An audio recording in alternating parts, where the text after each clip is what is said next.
Assalamualaikum warahmatullahi wabarakatuh. Perkenalkan, nama saya Ilham Ansori dengan NIM 1123.087. Di sini saya akan memenuhi tugas video dari Bapak Dr. Salman, yang dimana tugas videonya itu mereview Undang-Undang Nomor 7 tahun 1989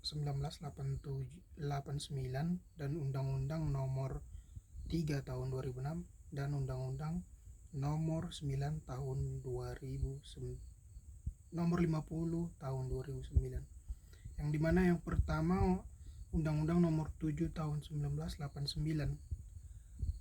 Undang-Undang Nomor 7 tahun 1989 merupakan tonggak kemandirian dan pengakuan eksistensi peradilan agama. Untuk memahami posisi peradilan agama hari ini, kita harus kembali ke tahun 1989 saat disahkannya Undang-Undang Nomor 7 tahun 1989. Sebelum undang-undang ini lahir, kondisi peradilan agama di Indonesia bisa dikatakan cukup memprihatinkan, yang dimana eksistensinya terfragmentasi, di mana aturan Jawa, Madura, Kalimantan, dan luar Jawa saling berbeda karena warisan kolonial. Lebih ironis lagi, kala itu peradilan agama sering dianggap sebagai peradilan kelas 2. Mengapa? Karena putusan hakim agama tidak memiliki kekuatan eksekusional mandiri. Jika sebuah perkara sudah diputus, putusan tersebut harus dibawa dulu ke pengadilan negeri untuk dimintai eksekusi atau pengukuhan. Tanpa itu, putusan tidak bisa dijalankan. Kemudian, lahirnya Undang-Undang Nomor 7 tahun 1989 adalah sebuah revolusi hukum, yang dimana undang-undang ini secara tegas mengangkat harkat pengadilan agama menjadi mandiri, merdeka, dan sejajar dengan 3 pilar peradilan lainnya. Melalui pasal 49, undang-undang ini menetapkan batasan yang jelas mengenai apa yang menjadi kewenangan absolut peradilan agama, khusus bagi mereka yang beragama Islam. Ruang lingkupnya saat itu terfokus pada keluarga dan keperdataan Islam yang bersifat klasik, yaitu mencakup 6 bidang utama, yang dimana perkawinan, waris, wasiat, hibah, wakaf, dan sedekah. Dampak terbesar dari Undang-Undang Nomor 7 tahun 1989 ini adalah dihapusnya proses eksekutor, yang dimana pengadilan agama harus memiliki kedaulatan penuh atas produk hukumnya sendiri.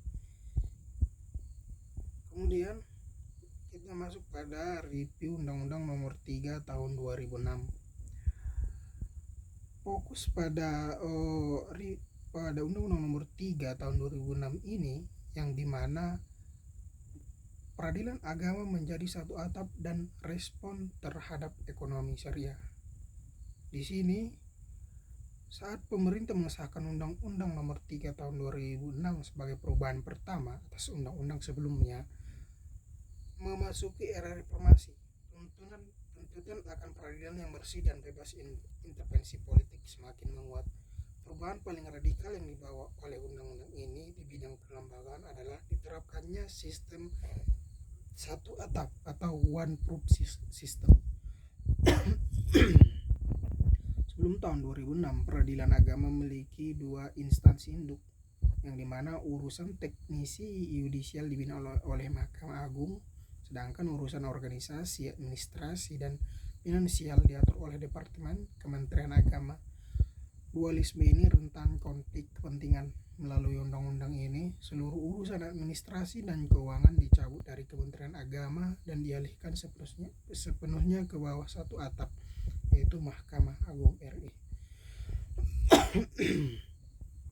Namun, dinamika yang paling menarik dari Undang-Undang Nomor 3 tahun 2006 ini ada pada perluasan kewenangan absolutnya. Dalam pasal 49 amandemen, undang-undang ini merespon perkembangan zaman dengan menambahkan 3 kewenangan baru, yaitu zakat, infak, dan yang paling monumental adalah ekonomi syariah. Sejak tahun 2006, peradilan agama tidak hanya mengurusi masalah perceraian atau waris, melainkan melompat jauh ke dalam sektor bisnis modern. Segala sengketa di bidang perbankan syariah, asuransi syariah, reksadana, obligasi, hingga pegadaian syariah resmi menjadi wilayah kekuasaan peradilan agama.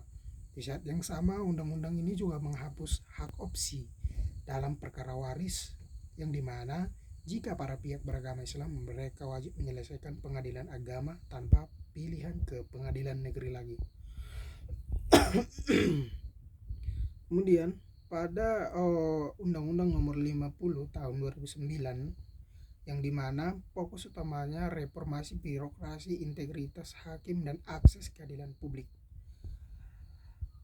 Sampai pada tonggak ketiga, yang dimana Undang-Undang Nomor 50, Undang-Undang tahun 1000, jika Undang-Undang tahun 1989 berbicara tentang kemandirian dan tahun 2006 berbicara tentang perluasan wewenang, maka Undang-Undang 2019 ini lahir dengan semangat yang berbeda, yaitu good governance, integritas, dan perlindungan publik.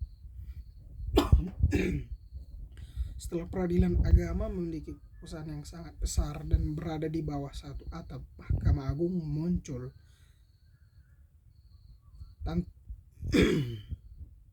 Setelah peradilan agama memiliki kekuasaan yang sangat besar dan berada di bawah satu atap Mahkamah Agung, muncul tantangan baru, yang dimana bagaimana memastikan kekuasaan yang besar ini tidak disalahgunakan, dan bagaimana menjamin bahwa para hakim tetap bersih, profesional, dan berintegritas. Undang-Undang Nomor 50 Tahun 2009 ini hadir khusus untuk menjawab tantangan tersebut, yang dimana pada fokus undang-undang ini pengawasan ketat dan hak masyarakat miskin. Ini diatur secara ketat secara kolaborasial antara Mahkamah Agung sebagai pengawas internal dan Komisi Yudisial sebagai pengawas eksternal. Tujuannya adalah untuk menjaga keluhuran martabat dan perilaku hakim agar terhindar dari praktik korupsi, kolusi, dan nepotisme. Aturan mengenai pengangkatan, pemberhentian, serta kode etik hakim diperketat di sini. Selain fokus pada internal hakim, undang-undang ini juga sangat berpihak pada keadilan sosial melalui pasal 60A dan 60B.